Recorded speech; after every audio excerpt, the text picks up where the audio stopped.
Good morning! Happy Saturday morning sa inyong lahat. At napakaganda ng ating morning. December 27, 2025. Ayan. Medyo tahimik na ngayon. Bago mag-Christmas. Grabe. Parang bagong taon. Daming paputok. Ayan. Hello? Pansin nyo ba yung rubber plant ko? Flex ko lang Ang konti na niya, di ba? Kasi nireplant ko siya. Sana mabuhay. And itong Daughter Lanzones, ibigay natin doon kay Rowena Bognot. Ibigay natin yan. Shoutout sa'yo, Rowena Bognot. Kunin mo na yan.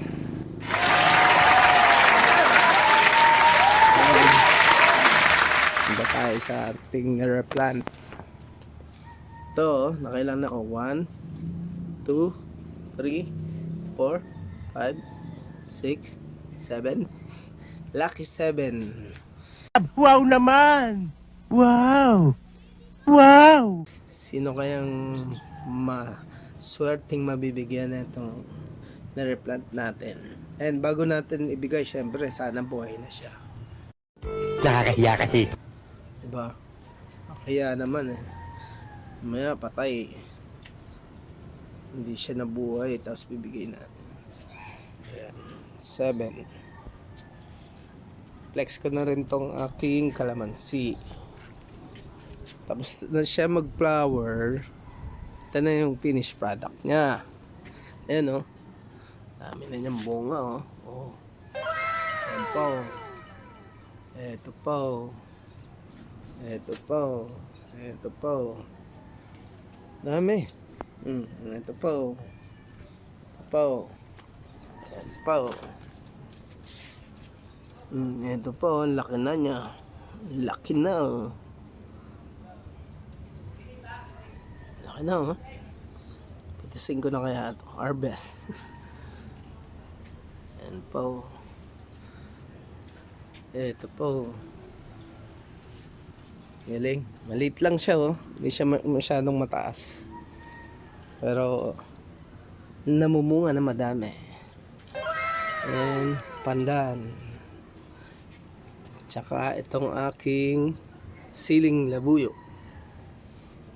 Pero di naman labuyo to Alam mo, labuyo maliliit yung bunga Baka to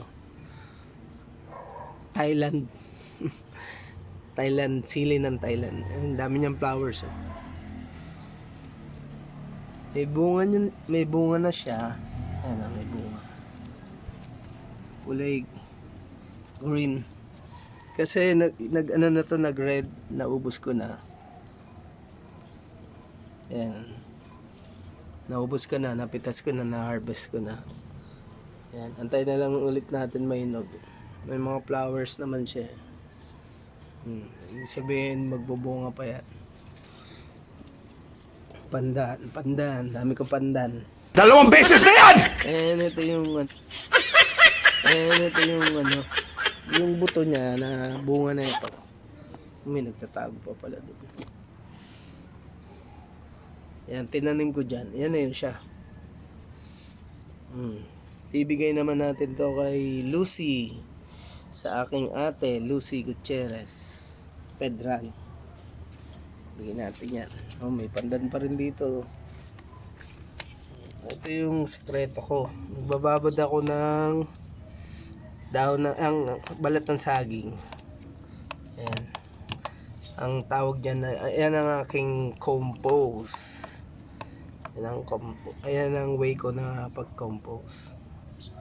1 to 2 days i-imbak mo lang, tapos pwede mo na siyang i-delete. Tapos refill lang pag wala ng tubig. And ito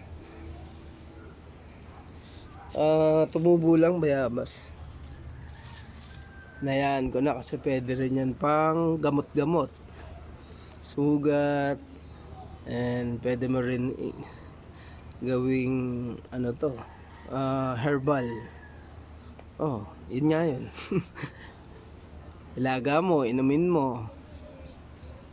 Sa umaga, inumin mo. Bayabas dun sa kapitbahay, baka dinala ng paniki. Paborito nila yan eh. Tapos dito na ano yung buto. Nahagis niya. Herbal ka na. Diba? Etong papaya ko, hindi ko maano eh, mapabunga eh. Sabi, kailangan daw tusukin dito. Hindi ko pa tinatry eh. Try din natin. Yan. Itong superfood na malunggay. Kanina naglaga ako niyan, ininom ko. Inumin nyo, walang laman yung tiyan nyo. Napakabilis magpa-digest niyan. Digest, tsaka yung metabolism mo. Ayos, sa umaga. Okay. May ibon doon, no? Ano yun? Yan ba yung tarat? Yan yung, sabi nila yung tarat daw. Verdugo daw yun. Yan daw kasi, pag meron silang nahunt, inaano nila sa matutulis na bagay, pinupukol nila. Tapos konti-unti nilang dudurugin. Yun yung pagkain nila. Hindi totoo yan. Bola lang yan. Verdugo. Yan lang ang aking munting hardin. Yan. Good morning sa inyo. Ingat kayo lagi. Ilang araw na lang, New Year na. Advance Happy New Year. And bye.